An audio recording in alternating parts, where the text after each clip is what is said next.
Hello, distinguished assessors. My name is Listia Saraswati. I'm coming from the English Department, Bina Nusantara University. And this time, you watch my teaching demo video for a course that I teach this semester, Survey of English Prose and Poetry. And this time, for the teaching demo, I'll be taking one of my classes, one of my sessions, especially session 23, where I discuss the topic of session 23 is where I discuss literary theory and I equip the students with additional or supplement knowledge about how to write effective and working thesis statement for their literary analysis paper or literary analysis essay. Literary analysis essay is actually their assignment for this class as well as their final exam. And this session is actually span over 100 minutes, but for this teaching demo, I cut it short for only 20 minutes. And this session is consists of opening and also the lecture and discussion, and the last one is assessment. And to begin the session, I greet the students. The first thing I came to the class, I greet them. I make jokes. I jump into their discussions if they have chatting around before I walk into the classroom.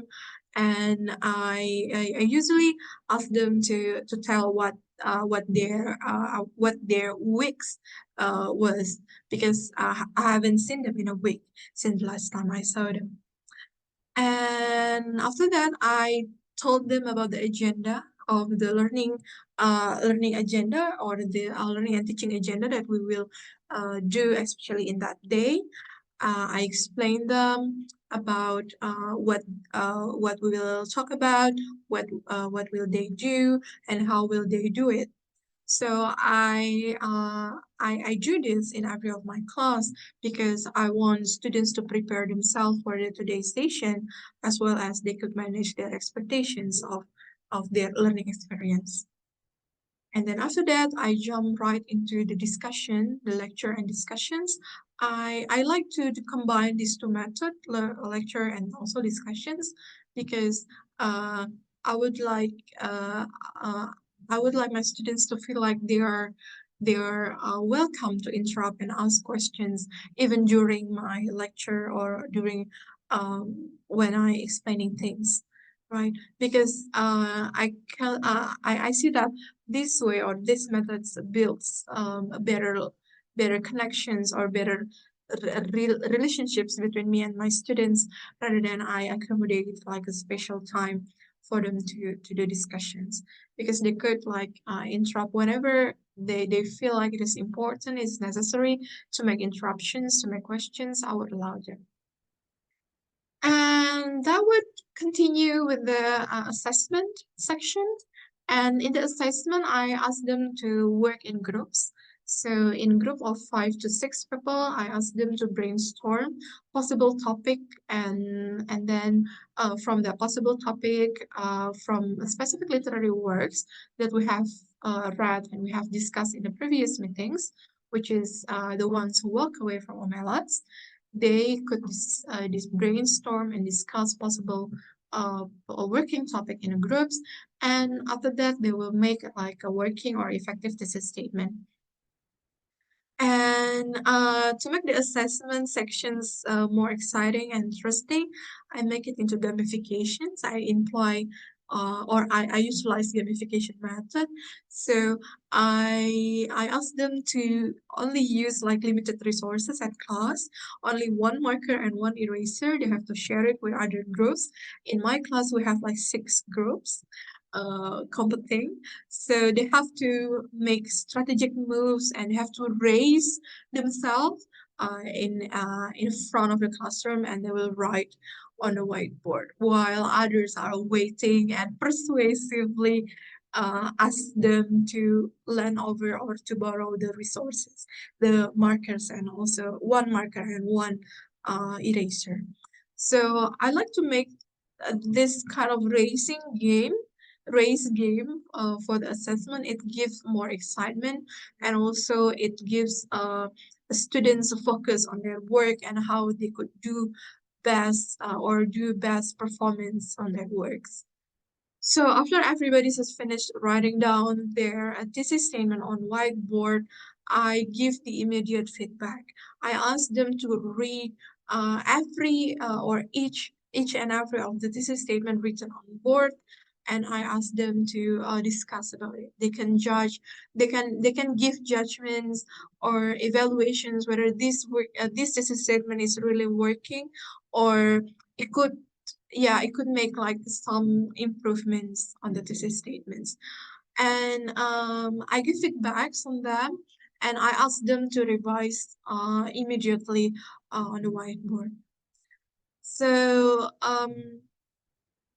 I think like by giving immediate feedbacks during the learning process, it will give like some sort of satisfactions and a sense of completeness for the students. It means like students feel complete on their learning experiences, and they could like if they receive revisions or improvements, they could like immediately working on themselves and working on the works that they're giving in, and it will satisfy them as a student, like their works is being appreciated, is they have been receiving feedbacks and improvements.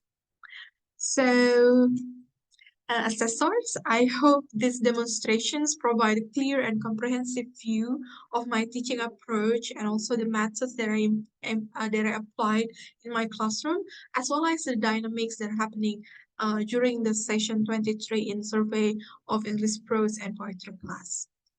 So thank you for watching, and I look forward for your feedback.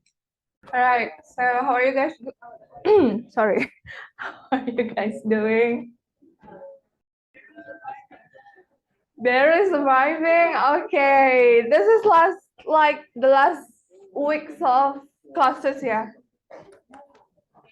Yeah. Okay. So I bet like everything piling up. Your assignment, the preparation for the finals, and everything else. All right. So yeah, we have we will continue talking about the literary theory today, and I will also talk about the how to write literary analysis paper or essay. So like that's the one that you're going to make in the final test as well as your AOL. Ya kan, AOL kan analisis ya. Tapi kalau AOL yang udah jadi gimana Miss ya? Mungkin bisa diedit-edit sedikit ya dari yang akan kalian dapatkan hari ini. So, yeah, it's perhaps it's looking like a apa yang kalian pernah dapat mata kuliah academic writing class. So, yeah, we will try or we'll practice writing thesis statement. Udah pernah dengar what is thesis statement? Sudah, ya oke, berarti it's good then. Ya, kalau gitu kita mulai praktekin nulis thesis statement kalau kita menganalisis sastra. Oke, balik ke sini dulu. Ya, sebelum kita baca, sebelum kita discussing good hunting. Jadi, what is literary analysis? Literary analysis is not a summary of literary work. Nah, ini kadang banyak banget saya nemu ini. Jadi, please write a 700 word of analysis, right? Literary analysis. Tapi 500 katanya adalah sinopsis. Gitu. Sinopsis, you know sinopsis, right? Summary of the story. Nah, itu artinya nggak proporsional ya. Bukan berarti sinopsis nggak boleh ada di literary analysis. Boleh, tapi jangan like the whole 80% of the proportion is a synopsis. Analisisnya cuma 200 kata. Satu paragraf. Gitu ya, misalnya. Ya, jangan kayak gitu. Right? Jadi, literary analysis is not a summary of literary work. Karena literary analysis is an argument about the work that expresses your personal perspective, interpretation, judgment, and critical evaluation. Jadi sama ya kayak yang tadi kita bahas ya. Literary analysis itu terdiri dari 3 hal, apa satu? Explanation, kedua contextualization, yang ketiga evaluation. Ya, jadi sama ya. Jadi bukan sinopsis, tapi ya 3 hal itu: explanation, contextualization, judgment, atau apa, evaluation. Oke, jadi yang kalian bisa lakukan adalah examining the literary devices, word choices, writing structures the author use within the work, ya, sama teori-teori ism-ism itu ya, contextualization-nya. Oke, tujuannya apa sih nulis literary analysis? To demonstrate why the author use specific ideas, word choices, writing structures to convey his or her message. Jadi sebenarnya you reread the text itu. Intinya. Oke. Jadi please mind you ya, literary analysis is not a synopsis or is not a resensi film atau resensi buku atau review buku. Berbeda, bentuknya beda. Kalau review buku mungkin you can use like a big portions telling about the story, the synopsis, and then your evaluations at the end of the writing. Tanpa harus kalian misalnya contextualize atau giving valid arguments, itu nulis resensi atau nulis review bisa. Hanya judgment aja. Hanya evaluation aja itu bisa. Tapi kalau literary analysis nggak bisa. Tetap kalian harus bersinggungan dengan si ism-ism itu, ya, atau you do the contextualization, you do cross-reading. Ini step by step-nya. Jadi pertama harus memang baca dulu ya. Read the text closely, and then you brainstorm potential topics ya from the words. Kemarin saya kenalin sama intrinsic element ya. Oke, itu kalau nggak terlalu kelihatan, mesti ada yang masih ingat nggak intrinsic element apa aja? Tutupin. Nggak bisa juga. Useless. Ayo, apa ya? Characters and characterization, settings, plot, what is it? Theme, terus point of view ya, atau narrators, right? Tapi narrators atau point of view biasanya dia sudah masuk ke, ada yang dimasukkan ke characters. Tapi ya bisa juga, kan beda ya, kalau yang omniscient kan beda. Dan juga extrinsic elements itu ya contextualization itu. Jadi cross reading, ism itu bisa dipakai. And then you break the subject into components. Anyone? This is statement. Apa? Kalimat tesis. This is statement apa? Apa yang kalian ngerti tesis statement? Yeah, except it's a central idea. What is it?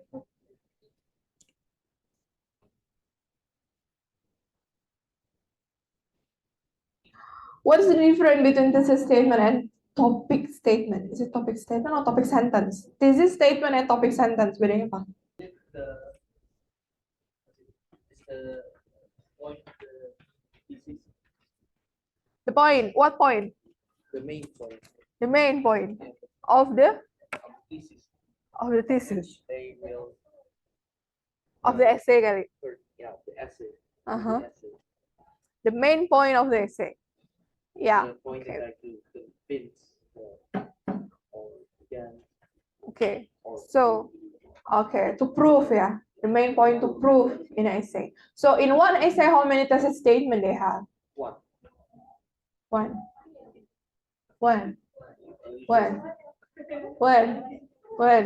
Are you sure? In an essay or in a paper, academic paper, how many thesis statement they have? One. I think it's usually just one. One. Oke. One juga sebelah sini. This left wing, one. Right wing, one. Okay. Sorry. Statement that concisely and precisely Mhm. sums up what you're going to discuss in essay. Yeah. Finish. This one. Okay. Correct. Betul ya, semuanya benar ya? Benar, oke. 100 point for Gryffindor. Oke. Nah, jadi harus satu ya. Jadi satu tesis, satu essay atau satu paper, research paper itu have to have one thesis statement. Gitu. Kita lihat thesis statement. Tadi ada yang udah sempat ngomong ya, Marvin bilang itu untuk sum up the ideas. Gitu ya. Concisely. Okay, thesis statement, a working thesis, a working and strong thesis statement is most important of your essay. Okay, so it's like a foundation of a house. Jadi kalau foundationnya retak ya rumahnya ya most likely retak ya, gitu kan? Nggak bisa berdiri tegak. It states the writer's perspective, but also allows it to be debated. Jadi di dalam thesis statement itu kita kasih ruang untuk bisa didiskusikan. Right? It states writer's opinion, but should also allow readers to arrive at their own conclusion. Maksudnya kayak gimana? Nanti kita lihat contohnya ya. Restricted, precisely worded declarative sentence that states the purpose of your essay. Points you trying to make. Jadi ada tujuan dari kenapa sih kalian nulis essay itu ada di dalam thesis statement. Dan thesis statement harus muncul paling awal, di awal. Nggak harus kalimat pertama, nggak. Tapi ada di dalam introductory paragraph. Yang pertama itu kedua ini thesis statement, keduanya thesis statement. Ya, bukan yang pertama bukan thesis statement, nggak. Keduanya bisa jadi thesis statement. Tapi yang pertama itu yang nomor 1, dia non-debatable. Artinya dia nggak ada ruang untuk bisa didiskusikan lagi. It says that Pride and Prejudice is about 5 sisters and their journey to find love. Ya oke, ya udah gitu, udah benar ya, betul gitu. Terus nggak ada ruang untuk bisa di build up gitu argumennya. Coming ya. Right? Nah, yang kedua is better because it's debatable. It says that Pride and Prejudice is about Elizabeth Bennet's effort to overcome her own proud behavior and discrimination toward Mr. Darcy, as well as how her family is affected by the haughtiness and preconceptions of the society around them. Gitu. Jadi ini bisa ada discussions di dalamnya, ya kan? Kalau yang pertama most likely discussion-nya adalah you telling story. Jadinya nyeritain sinopsis. Ini ada 5 kakak beradik ya. Siapa sih namanya? Mark Twain's Huckleberry Finn is a great American novel.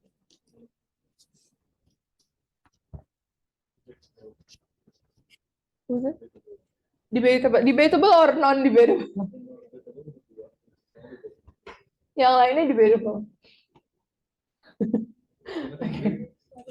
Maksudnya debatable itu artinya you can critically discuss it with layers of perspective.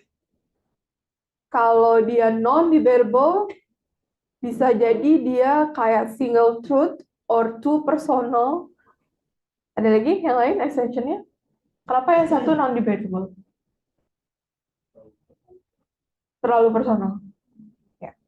It's great. Mungkin menurut dia great, mungkin menurut Jose misalnya ya biasa aja. Right?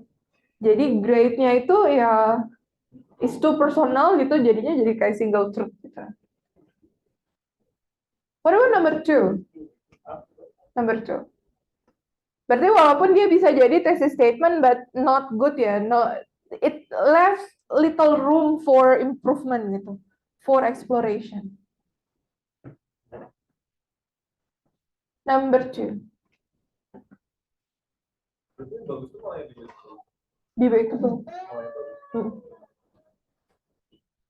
Tapi kalau debatable jadi kayak udah opini saya itu terus udah nggak usah. Kalau debatable kan berarti orang lain nanti bisa lagi tentang orang lain. Iya. Lagi Mm-mm. bagus kayak gitu. Iya. Jadi ada perspektif kan yang bisa, misalnya ya bisa aja dia nggak setuju gitu kan sama tulisan kamu, ya nggak apa-apa. Berarti ada a different perspective of saying Misalnya dia things. cuma bilang kayak ini sampah ini bagus kan. Iya, terus titik gitu ya, nggak ada apa-apa lagi. Nah, iya, itu. Makanya literary analysis, evaluation itu ya ditaruhnya terakhir, biar dia kan based on something dulu, and to conclude, you can make your own judgment, conclusions. Brandon bilang non-debatable, yang lain setuju nggak? Atau nomor 2 menurut kalian cukup debatable? Udah oke. In Huckleberry Finn, Mark Twain develops a contrast between life on the river and life on the shore.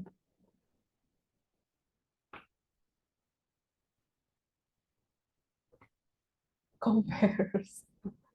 Yeah, okay. Contrast between life on the river and life on the shore.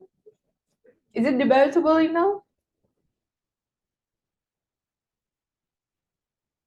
Gimana menurut kalian?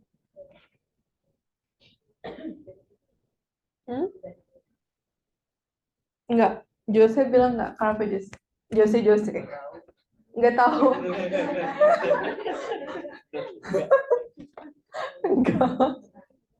Enggak tahu. Berarti ada lanjutannya, enggaknya enggak tahu. Okay, nomor 2 we can say like a quasi gitu ya, ada di in the middle. So it's non-debatable in a way, but yeah, you can just like continue discussing what makes a contrast between life on the shore and life on the river. Gitu kan. Jadi kayak ada konteks juga di sini. Tapi belum cukup baik ya untuk jadi thesis statement. Kenapa? Karena itu jawabannya dijelasin di yang nomor 3. Contrasting river and shore scenes, Twain's The Huckleberry Finn suggests that to find true expressions of American ideals, one must leave civilized quote-unquote society and go back to nature. Nah, di sini debatable. Jadi ada perspektif ya, di sini ada perspektif dan you can add layers to it. Oke, kenapa? Karena dia dibilang untuk to find true expression of American ideals, one must leave their civilized society and go back to nature. How come? How would this happen? Kan ini bilangnya American ideals gitu. In groups, you have to discuss and write 3 thesis statement of Omela, ya. Terus nanti setelah diskusi kalian bisa tulis di papan tulis thesis statement-nya. Nanti kita bahas itu. 3 aja, 3 thesis statement. Ya, oke, nanti saya cek ya. Oke, 1 marker, no eraser.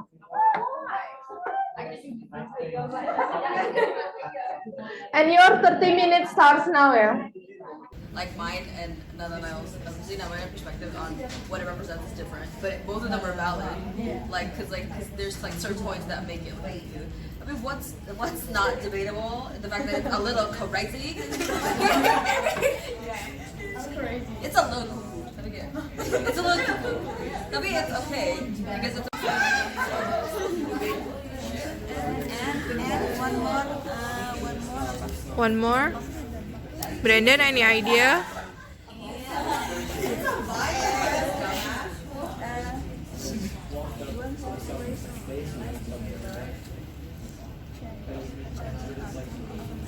What is the statement you make? The debatable. Right now it's debatable. Apa? Contributes Brandon Valendra. Apa?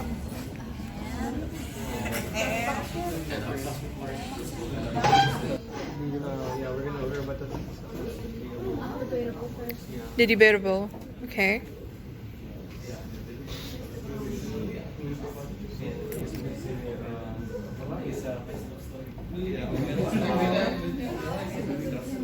Mhm. It's about the suffering of a child that is fired. For the non-debatable itu happiness is built of someone else suffering.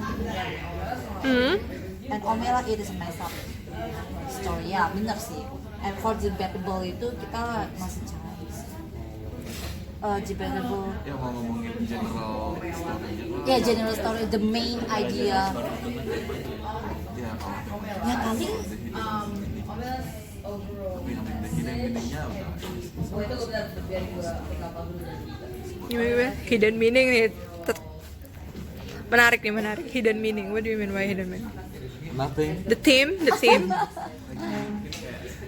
theme. Jelasin apa gitu. Iya. Berdasarkan apa? Apa Iya. yang di dunia nyata yang kayak berdasarkan kalau ada orang yang sengsara, ada orang lain yang seneng gitu. Okay, so that's how you do contextualization. Someone has to suffer terus someone iya tuh yang kepikiran antara politik atau enggak itu. Things about how policy is made. Policy. Iya, Pak. How policy is made. Perhaps there are certain group of people that feels exploited, but other groups of people feels that it benefits them. Yang kayak slavery itu juga. Ya. Bisa. Atau ya modern konteks ya si our own country misalnya, let's say the Tapera policy gitu kan. Yeah, The new policy of Tapera. Kan? Okay. People generally have a cynical view in that they cannot imagine things so big as it can only. Okay. So you see it as more like a cynicism critics to how people see a real world. It's some sort of a critic, more momentary. Yeah, it's different. Yeah, it's different from Odeta's. How people like outside, especially imagine dystopia as they cannot imagine a good world where there's no bad at all, where there's no bad at all. And of course, But by seeing Omelas as a different perspective doesn't make it ambiguous.